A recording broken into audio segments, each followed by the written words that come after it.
कि आप पार्टी के लोगों से बातचीत कर लीजिएगा और उसके बाद आप मुझे बुलाऊंगा तो मैं फिर से इस स्थान पर यहां पर आऊंगा।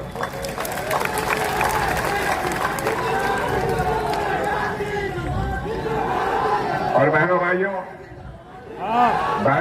दोबारा यदि मैं यहां पर आना चाहूंगा, दोबारा यहां आना चाहूंगा, मैं फूलों की हार पहनने के लिए नहीं आना चाहूंगा, बल्कि एक बार शीश झुकाकर आप सभी के प्रति आभार व्यक्त करने के लिए आऊंगा और आप सभी को धन्यवाद देने के लिए आना चाहूंगा। आप सबको बहुत बहुत धन्यवाद। हम लोगों ने केवल आतंकवादी ठिकानों को ही टारगेट किया, पाकिस्तान की जनता को हमने टारगेट नहीं किया। और हम लोगों को हिंदू मुसलमान के आधार पर लोग देखते हैं।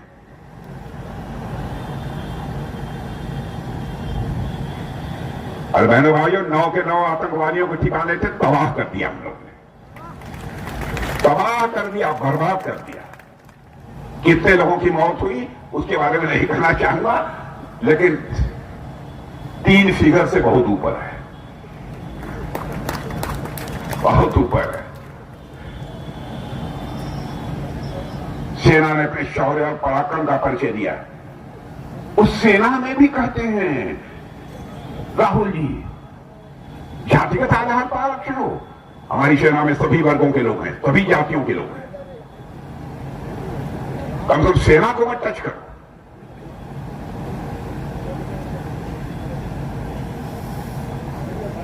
और आगे कुछ किया ना, आगे कुछ किया ना तो देखिएगा फिर।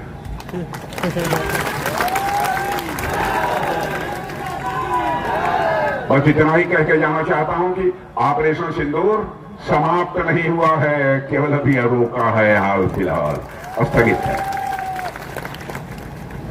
समाप्त नहीं हुआ। इसलिए बहनों भाइयों, भारत को ताकतवर भारत बनाना है, भारत को एक मजबूत भारत बनाना है। आप सबका समर्थन, आप सबका आशीर्वाद ये एनडीए को चाहिए। वही आपका आशीर्वाद मांगने के लिए आप सबके बीच मैं यहां पर आया हूं। मैं चुनावी घोषणा पत्र में क्या क्या बातें कही गई हैं उसकी बहुत विस्तार में जाकर चर्चा नहीं करना चाहता हूं। आप लोगों को इन लोगों ने बतलाया ही होगा।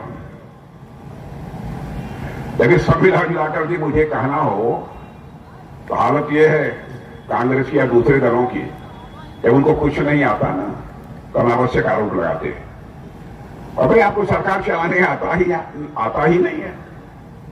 नाचे न आवे तो अंगनवे टेढ़, नाचने आता ही नहीं। आप कहते क्या करें, आंगन टेढ़ा है नहीं तो मैं बहुत अच्छा नाच लेती, क्या बात है। अब इन लोगों को मैं समझता हूं कि आप अच्छी तरह समझते हैं। संवैधानिक संस्थाओं पर आरोप लगा रहे हैं। हमारे चुनाव आयोग उस पर आरोप लगाते हैं।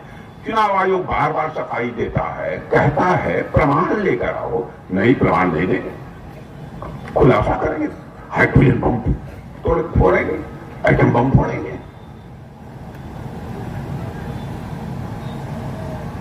बहनों भाइयों, अब बिहार में भी समझ गए हैं कि हारना तय है। हारना तय से बहाने ढूंढ रहे हैं। इसीलिए आपने देखा होगा तालाब में जाकर डुबकी लगा रहे थे। अब कोई विकल्प इनके सामने नहीं बचा है। इसलिए मैं आप सबसे कहने आया हूं कि आगे समय मैं देख रहा हूं, क्योंकि मुझे भी उड़ान भरनी है, नहीं तो 10-15 मिनट और बातें आपके सामने मैं अपनी रखता। लेकिन हमारे प्रत्याशी कहां हैं? हाँ, उपेंद्र जी, उपेंद्र प्रसाद जी दांगी। फोटो नहीं, माला मैं नहीं पहना ना। माला पहनाने का हक इनको है, माला पहनाने का हक इनको है। उपेंद्र प्रसाद जी दांगी, बहन भाइयों, इनको माला कोई पहनाएगा तो जनता पहनाएगी। मैं देखता हूं एक परंपरा चल पड़ी है, बाहर से नेता आते हैं, कहते हैं कि माला पहना दो। क्यों माला पहना दे? हमको क्या हक है माला पहनाने का? माला पहनाना और माला उतारना यह अधिकार लोकतंत्र में किसी को प्राप्त है तो देश की जनता को प्राप्त है मेरे भाई।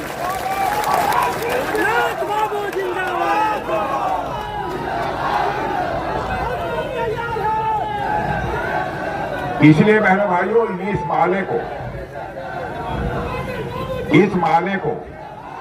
माले को मैं विजय का माला मैं कहता हूं, विजय का माला। लेकिन मैं इस माले को हवाले करता हूं, भले ही यह माला 5 दिन में सूख जाए, पर पानी छिड़कते रहिएगा, लेकिन ये जनता की माला है। हमारे उपेंद्र दांगी जी भारी बहुमत से जिस दिन जीत जाएंगे, जनता के बीच ले जाकर उन जनता से माला पहनवा दीजिएगा उनको। यही मैं निवेदन करना चाहता हूं। बात सही है?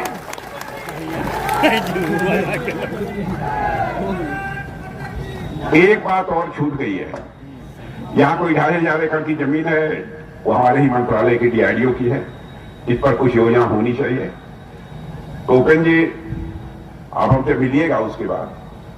वैसे हम लोगों ने तय किया है कि जैसे तमिलनाडु और उत्तर प्रदेश में डिफेंस कॉरिडोर है, वैसे ही बिहार में भी एक डिफेंस कॉरिडोर बनाया जाए। यह सब सारी चीजें अब यह भी तय किया है। हर जिले में फैक्ट्री लगेगी, यह भी घोषणा पत्र में कहा है। इसके अतिरिक्त यह भी कहा है 100 एमएसएमई छोटे लघु ऐसे उद्योगों की पार्क बनाए जाएंगे, ताकि हमारे बिहार के नौजवानों के हाथों को रोजगार का अवसर मिल सके। ऐसे कई फैसले हम लोगों ने किए। इसलिए बहनों भाइयों, आप हमारे उपेंद्र दांगी जी को भारी मतों से विजय दिलाइए। अच्छा रहा होता कि हमारे मित्र आज जीतन जी माझी यहाँ पर भी होते, लेकिन वो नहीं आ पाए। इसलिए मैं यहीं पर आप सबको धन्यवाद देते हुए